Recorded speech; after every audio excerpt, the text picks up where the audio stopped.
बहुत सुंदर संवाद है, ध्यान दीजिएगा। जिसके घर में कमाने वाले दो चार हैं, पैसा तो आ रहा है पर घर में टिक नहीं रहा, डॉक्टर में, पुलिस में, एक्सीडेंट आदि में, कहीं गलत जगह पर, व्यसन में अगर पैसा जा रहा है, जुए में, मांसाहार, मदिरा पान, या कहीं आया पैसा, पैसा आने में कमी नहीं, आ रहा है पर टिक नहीं रहा, रुक नहीं रहा, कोई मांगने आ गया, दे दिया, फिर वहां से अपने पास नहीं आ रहा, अपन कह रहे हैं भैया हमारा पैसा लौटा दो, नहीं आ रहा। तो महाराज शिव महापुराण की कथा कहती है, एकादशी के दिन गंगा के जल में मात्र 7 बेलपत्री डालकर जो नंदीश्वर भगवान अर्थात जो शंकर जी के शिवलिंग के सामने नंदी होता है, उस नंदी के चरण पर गंगा का जल चढ़ाकर बेलपत्री शिव पर समर्पित कर देता है, उसके घर में रुपया रुकना चालू हो जाता है, फिर वो गलत जगह पर नहीं जाता, गलत स्थान पर वो धन जाएगा ही नहीं।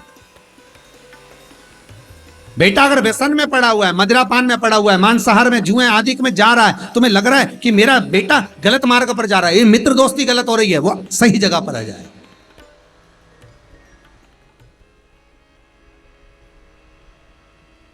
करना है एकादशी। कई लोग इसको धन के लिए भी करते हैं, संपदा के लिए, संपदा के लिए अर्थात जिसका व्यापार नहीं चलता, जिसके घर में पैसा नहीं आता, या नौकरी नहीं लग रही, या सर्विस नहीं लग रही, आप अप्लाई कर रहे हो, जगह जगह जाकर इंटरव्यू भी दे रहे हो और पैसा नहीं आता, तो उसके लिए भी प्रयास किया जाता है। पर उसके लिए यहाँ पर जो धन के लिए करते हैं, उसके लिए विष्णुपदी के लिए करते हैं। मतलब जैसे गंगा के जल में तुलसी के 11 पत्ते डाले जाते हैं। कितने पत्ते डालते हैं? 11 तुलसी के पत्ते डालते हैं, और उसको किसी भी नारायण के मंदिर में, राम कृष्ण शिव, शंकर नहीं, राम कृष्ण भगवान विष्णु, दत्त आदि जितने नारायण के मंदिर हैं, उस मंदिर में किसी भी पात्र में, एक छोटे से पात्र में उसको भरकर रखी आती महाराज, उससे भी जॉब, सर्विस, नौकरी में सफलता प्राप्त हो जाए। परंतु वो भी एकादशी को ही होता है। कुछ देर तक पात्र को रखा जाता है, फिर वही पात्र का जल किसी भी वृक्ष के नीचे डाल दिया जाता है, उससे भी नौकरी के लिए फायदा मिलता है। गंगा का जल कोई साधारण नहीं।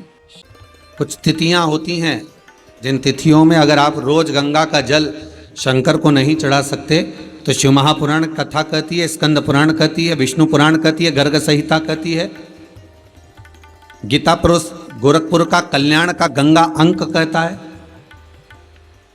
कि कुछ तिथियां भारत की भूमि पर ऐसी वर्णित है जिन तिथियों में भी गंगा का जल हम शिव को अगर एक बूंद भी समर्पित कर रहे हैं, गंगा का जल मात्र एक आधी चम्मच भी, आचमन जितना भी अगर हम शिव को समर्पित कर रहे हैं, तो उसका सुख आनंदित है। जैसे पंचमी तिथि, नवमी तिथि, दशमी तिथि, एकादशी, प्रदोष, पूर्णिमा, अमावस्या, ये तिथियां हमारे यहाँ जो दी गई हैं, इन तिथियों में अगर हम गंगा का मात्र थोड़ा सा जल भी अगर जल के पात्र में डालकर गंगा जी का जल थोड़ा सा भी शिव के पास लेकर जा रहे हैं, तो ये एक भाव अपने भीतर होना चाहिए कि आप केवल गंगा का जल साधारण शिव मंदिर में समर्पित नहीं कर रहे हो, आप गंगा का जल भले अपने घर से लेकर जा रहे हो और थोड़ा सा भी जल ले जाकर अगर शिव को समर्पित कर रहे हो, तो तुम्हारे भीतर ये भाव होना चाहिए कि मैं गंगोत्री से जल भरकर सीधे रामेश्वर में ले जाकर गंगा के जल को समर्पित कर रही हूँ। श्रावण के महीने में या अन्य महीने में आप शिव को समर्पित कर रहे हैं, ये आपके भीतर एक भाव उत्पन्न होना चाहिए।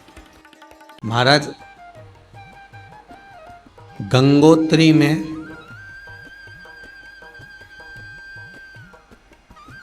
आप लोग गए होंगे, कई लोग गंगोत्री, बद्रीनाथ के जो 4 धाम हैं, यमुनोत्री, गंगोत्री, केदार और बद्रीनाथ, उन 4 धाम में से एक धाम का स्मरण अगर हम करें, गंगोत्री का,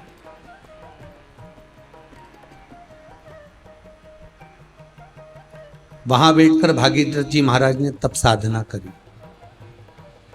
शिव महापुराण कथा कहती,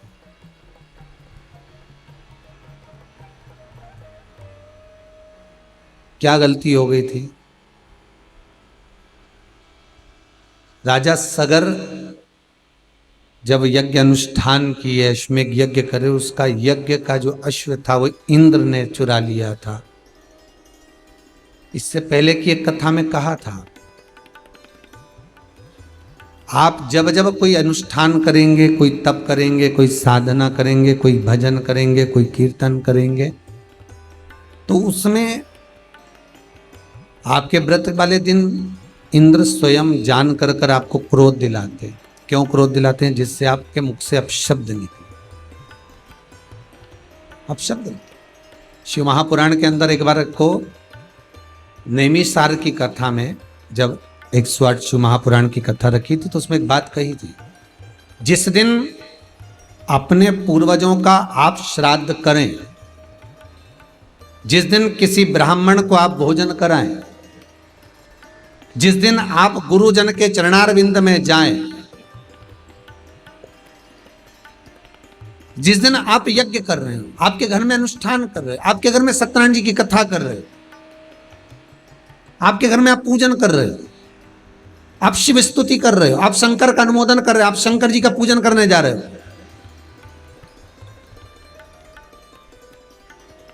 शिव महापुराण की कथा कहती है उस दिन आप ब्राह्मण भोजन कराएं, श्राद्ध करें, पूजन करें, उस दिन आपके मुख से कोई ऐसा शब्द ना निकले जिससे किसी के हृदय को घात पहुंचे, और वो हृदय को घात पहुंचे तो वो आपका करा धरा सब देता।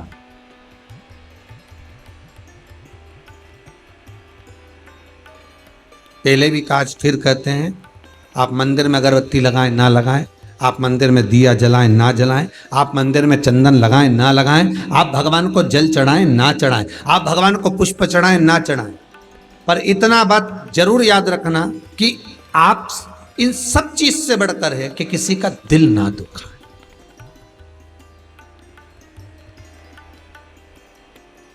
हृदय चित्त निर्मल,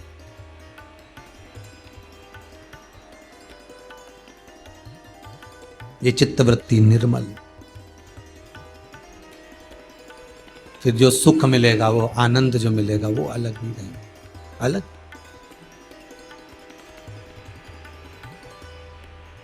संत तुकाराम जी का चरित्र याद आ गया।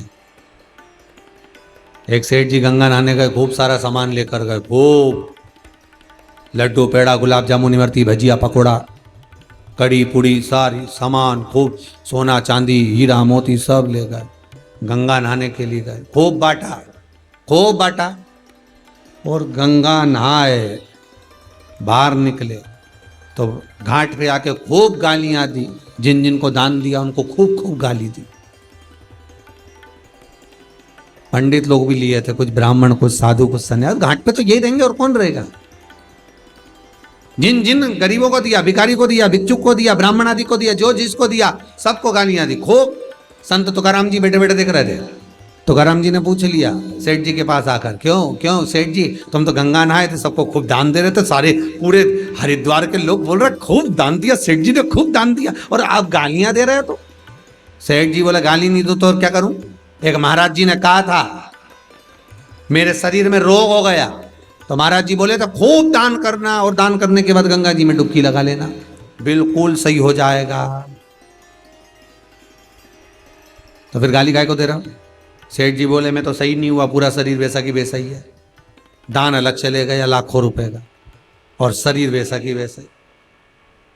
अरे सेठ जी, गुरुजी ने कहा था कि गंगा का स्नान करना, दान करना, पुण्य करना, सब अच्छा हो जाएगा, तो हो जाएगा। नहीं है, बताओ, लाखों रुपए का दान करवा दिया गुरुजी ने और शरीर तो सही नहीं हुआ। एक बार और गंगा नहाया, सेठ जी से तुकाराम जी ने कहा, और सेठ जी फिर गए गंगा नहाने के लिए, हो एक बार और प्रैक्टिकल करने देख लो। प्रैक्टिकल करने में क्या जा, फिर नहाने के लिए गए। जैसे ही नहाने के लिए गए, तुकाराम जी इनके ऊपर चढ़ गए, इनने लगाई डुबकी और तुकाराम इनकी कंधे पर बैठ गए, दबाए नीचे से सेठ जी का गला, और सेठ जी पानी के अंदर, ओ खूब। अब तो सेठ जी के प्राण छूटने लगे पानी के अंदर। सेठ जी चिल्लाए भगवान बचाओ, भगवान बचाओ, अंदर ही अंदर स्मरण कर रहे, हे भगवान अब तुम मरा, हे भगवान अब तुम मरा, अब तुम ही बचा सकते हो। और सेठ जी ने पुकारा, तुकाराम जी नीचे उतरे, सेठ जी की बड़ी मुश्किल से सांस में सांस आई, पानी में से घबरा के बाहर निकले, सीधे घाट पे भाग गए। घाट पे भागे और जाकर देखा तो अब शरीर बिल्कुल सही हो गया, एकदम बढ़िया। सेठ जी ने तुकाराम जी से पूछा तुम कौन? तुकाराम जी बोले हम तो यहीं घाट पे रहते। अच्छा अच्छा, बताओ वो महाराज सही नहीं कर पाया और तुमने 2 मिनट में सही कर दिया। तुकाराम जी बोले मैंने सही नहीं करा, सही उसी महाराज ने करा था। बात इतनी सी थी, महाराज जी ने कहा था दान करने के बाद गंगा में स्नान करना, दिल से करना, प्रार्थना कर कर करना, विनय से करना और हृदय और विश्वास से करना।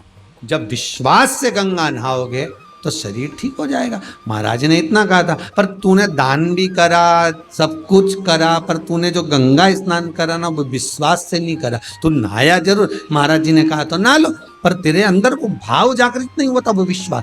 पर जिस समय तू गंगा में नहाने दूसरी बार गया और मैंने तेरा गला दबाया और तुझे घबराहट हुई तो तुझे लगा अब तो मर ही जाऊंगा, तब तूने भगवान को पुकारा। जैसे हाथी का पांव मगर ने पकड़ा था, हाथी रोज भगवान को पुकारता था क्या? नहीं, पर जब पांव को पकड़ा और पुकारा तब भगवान सामने आए। जब हम जाकर दिल से पुकारेंगे तब तो देवाधिदेव महादेव हमारे सामने प्रकट होगा कि भगवान आओ, बहुत दुखी हूं, हृदय से कहती हूं, बहुत तकलीफ है मुझे, बहुत दुख है मुझे।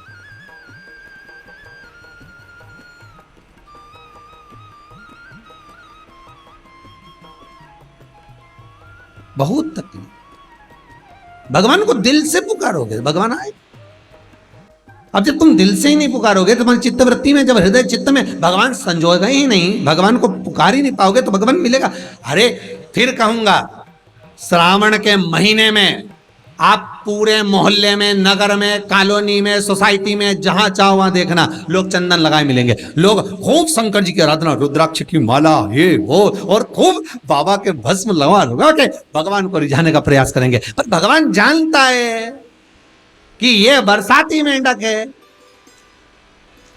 भगवान को मालूम है ये केवल बरसात में आएगा, चंदन वंदन लगाएगा, को नोटंकी करेगा, नाटक करेगा, हर महादेव और करना और दंडवत करना और लोटा भर भर के स्नान कराना, सहस्त्र धारा का अभिषेक कराना और हजारों बेलपत्र समर्पित कर देना, ने भांग का प्रसाद बढ़ो, ने खिचड़ी का प्रसाद बढ़ो, ये करेगा नाटक। शंकर जी के सब मालूम है, इसलिए तो शंकर जी आंख बंद करके बैठा है। पार्वती जी तो कई बार बोलती है इतना बड़ा भगत आया तुमने आंख नहीं खोली। भगवान बोले फालतू की बात मत कर, चुपचाप बैठी रहे।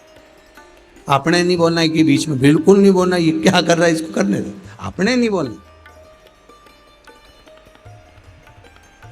नवरात्रि आए मैं तो नंगे पैर व्रत रखूंगी, मैं तो लौंग नहीं खाऊं, मैं तो पानी नहीं पीऊं, मैं तो ये नहीं करूं। तो भगवान बोले तो कुछ मत कर, भजन तो कर।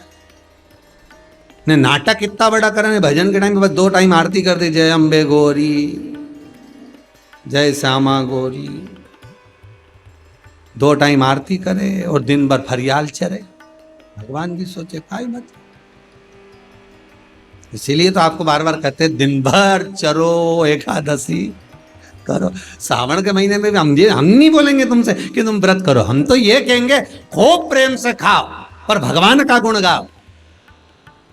एक पक्षी जब जब ताना उठाता है तब तब भगवान को नमन करता है, शीश झुका झुका के कि धन्यवाद तूने मुझे खाने को दिया। और हम तो ऐसी छाती ठोक के खाए, एक बार राम नहीं के कि धन्यवाद तूने खाने को दिया। आज मुझे चावल मिला, कि रोटी मिली, कि पूड़ी मिली, अच्छा मैंने जोरदार कपड़ा पहना, तेरी कृपा। आज मैं खूब आनंद से कथा सुन रहा हूँ, ये तेरी कृपा। हम भगवान को धन्यवाद कब देंगे? हम दें उसको धन्यवाद। तेरा ही दिया मैंने खाया पिया है, तेरा शुक्रिया, तेरा शुक्रिया। ये तेरी कृपा।